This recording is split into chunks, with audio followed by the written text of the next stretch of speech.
Saudara kakak beradik yang baru berusia 8 dan 4 tahun ditemukan tewas mengenaskan dalam kondisi berpelukan di kebun di Desa Batu Raja, Kabupaten Pesisir Barat, Lampung. Sebelum ditemukan, keduanya sempat pamit kepada orang tua mereka untuk mencari durian di kebun. Polisi pun memastikan kakak beradik itu merupakan korban pembunuhan. Siapa yang tega melakukan tindakan keji pada anak-anak ini? Jasad AT yang berusia 8 tahun dan adiknya kakak yang masih balita ditemukan oleh warga sekitar 300 meter dari lokasi tempat mereka tinggal. Keduanya dicari setelah tak kunjung pulang sejak berpamitan pada orang tua mereka pada hari Rabu 14 Mei 2025 sekitar pukul 14 waktu Indonesia Barat. Akhir hidup yang tragis dari kedua bocah ini membuat orang tua dan bahkan warga desa Batu Raja lainnya bersedih. Tak mungkin anak-anak sekecil itu punya musuh yang tega melakukan tindakan sejahat ini. Lalu apa alasan pelaku membunuh mereka? Kronologisnya kakak beradik tersebut keluar berpamitan dari rumah pada sore hari namun tidak kembali. Kemudian warga mencari dan pada pukul setengah 11 malam ditemukan kurang lebih 300 meter dari rumah korban ditemukan jenazah.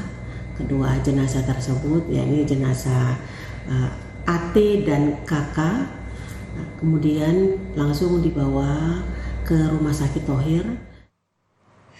Polisi pun menegaskan bahwa kedua anak berusia 8 dan 4 tahun itu merupakan korban pembunuhan. Penyelidikan terus dilakukan untuk mencari tahu pelaku pembunuhan. Selain melakukan uji laboratorium forensik, polisi telah memeriksa 23 orang saksi guna menemukan pelaku pembunuhan. Sementara di lokasi penemuan kedua jenazah, polisi menemukan sebilah senjata tajam yang juga masih diselidiki. Jelas memang itu pembunuhan karena terlihat dari bekas luka yang ada di dalam tubuh kedua korban. Jadi tim kita sekarang masih dalam perjalanan dan backup Polres Pesisir Barat yang mudah-mudahan dalam waktu yang tidak terlalu lama kami bisa mendapatkan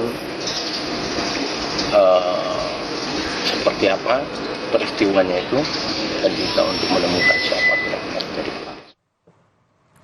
Selain memeriksa para saksi, Direktorat Reserse Kriminal Umum Ditreskrimum Polda Lampung juga melakukan uji laboratorium terhadap bercak darah di senjata tajam yang juga korban yang ditemukan di lokasi penemuan kedua jasad korban.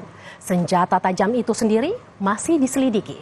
Apakah milik korban ataupun pelaku? Karena menurut informasi pihak keluarga, kedua korban membawa senjata tajam saat pamit ingin mencari durian ke kebun. Sementara dari pemeriksaan kedua korban terdapat luka akibat benda tajam pada tubuh keduanya. Dari hasil autopsi, dari kedua korban juga ditemukan luka di kepala kedua korban. Sudah dilakukan otopsi terhadap kedua korban yaitu sekitar pukul 18.00. Itu untuk sementara hasil otopsinya ditemukan bahwa di bagian kepala, tangan dan juga di bagian tubuh yang lain ada bekas luka yang diduga bahwa itu adalah luka akibat senjata tajam dan juga ada bekas lebam-lebam yang diduga juga menggunakan senjata atau menggunakan benda tubuh. Kedua korban terakhir kali bertemu orang tuanya saat berpamitan pada Rabu siang 14 Mei 2025. Mereka ingin mencari durian di kebun yang berada di Dusun Tebalanggar, Desa Batu Raja, Kabupaten Pesisir Barat, Lampung. Namun ditunggu hingga Rabu sore, kakak beradik itu tak kunjung pulang. Pihak keluarga pun mulai resah. Didera rasa khawatir, orang tua korban bersama dengan warga desa Batu Raja lainnya ramai-ramai melakukan pencarian.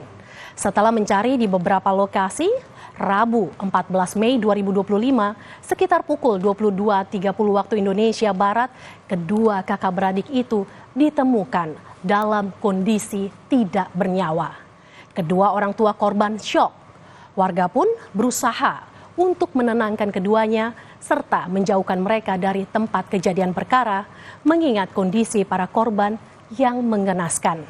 Keduanya ditemukan kurang lebih 300 meter dari rumah mereka. Hari dengan siapa, Bang? Ya banyak kawan-kawan, Ada berapa orang kira-kira, Bang? sekitar 150 sampai 200-an orang. Keliling sampai ujung-ujung sana, sampai kampung keliling. Keliling ya?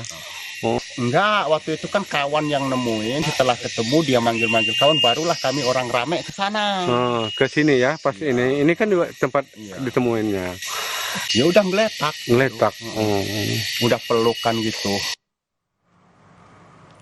Kepergian Ate dan kakak untuk selamanya tentunya membuat orang tua mereka terpukul. Ayah dan ibu korban selama ini dikenal baik oleh tetangga. Salah satu tetangga orang tua korban bercerita bahwa ia tak pernah mendengar adanya permasalahan antara keluarga para korban dengan orang lain. Orangnya baik, Pak. Iya, baik ya. Orangnya baik, ramah. Udah itu kalau ada apa-apa dia itu kayak orangnya itu apa gercepan gitu. Kalau dimintain tolong cepat iya. gitu ya. Istrinya juga gitu ya. Iya sama. Sama tetangga. Nggak Pernah ya. Iya. Namun berbanding terbalik dengan keterangan tetangga, polisi mengungkap kalau keluarga orang tua korban pernah berkonflik pada tahun 2021 dengan salah seorang tetangganya. Awal mula konflik dipicu soal kesalahpahaman. Saudara dari orang tua korban dituduh mengambil kopi milik tetangganya. Sementara kriminolog Hanifah Hasna menyebut tidak menutup kemungkinan dibunuhnya kakak beradik itu karena adanya konflik orang tua dengan orang lain. Atau bahkan bisa juga jadi pelaku pembunuhan sadis yang menimpa kakak beradik yang masih kecil itu dilakukan orang lain yang mengalami gangguan jiwa. Dari keterangan ibu korban bahwa sebetulnya memang ada konflik sekitar tahun 2021 dengan salah satu saksi yang juga tetangga ibu korban. Pada saat itu masalahnya adalah terkait pengambilan kopi. Pada saat itu ibu dari ayah korban, adik dari ayah korban ini mengambil sebelah kopi yang dimana menurut dari tetangga yang sekaligus sebagai saksi kami itu adalah kopi milik saksi tersebut. Kemudian hal itu menjadi masalah dan juga pada saat itu ayah korban meminta maaf kepada tetangga yang mengaku kopi itu adalah miliknya. Namun pada saat itu tetangga ini tidak meminta maaf dan juga pada saat itu jalan menuju ke rumah ayah korban ini seringkali dihalangi oleh benda-benda seperti kayu dan lain-lain. Karena anak-anak itu apa dosanya? Kalau memang tidak ada hubungan konflik atau konflik antara orang tua, bisa jadi pelakunya adalah seseorang yang mengalami gangguan jiwa. Tetapi kalau kita sudah bisa mengumpulkan saksi dan bukti bahwa orang tuanya berkonflik, bisa jadi karena kemarahan yang sangat-sangat besar, sehingga anak ini dijadikan alat untuk membalaskan dendamnya. Orang tua mana yang tak terpukul dengan kepergian kedua putra-putrinya yang masih kecil? Apalagi kedua jenazah ditemukan dalam kondisi mengenaskan. Kepala Dinas Pemberdayaan Perempuan, Perlindungan Anak dan Keluarga Berencana Pesisir Barat Budi Wiono menyiapkan pendampingan bagi orang tua korban. Pemerintah menyiapkan pengacara dan juga psikolog untuk mendampingi ayah dan ibu korban yang masih sangat terguncang atas kepergian kedua buah hatinya. Sampai saat ini kami terus melakukan, kami menyiapkan satu pengacara untuk mendampingi orang tua korban. Yang kedua, kami untuk psikolog untuk pendampingan psikologis terhadap orang tua korban. Untuk kondisi orang tua korban tentu saja sangat terpukul ya. Ayahnya ini menangis, kemudian nggak bisa menjawab lagi. Artinya kondisi psikologisnya sangat stres. Untuk ibunya lebih lumayan lah ya. Untuk ibunya lebih bisa menguasai diri.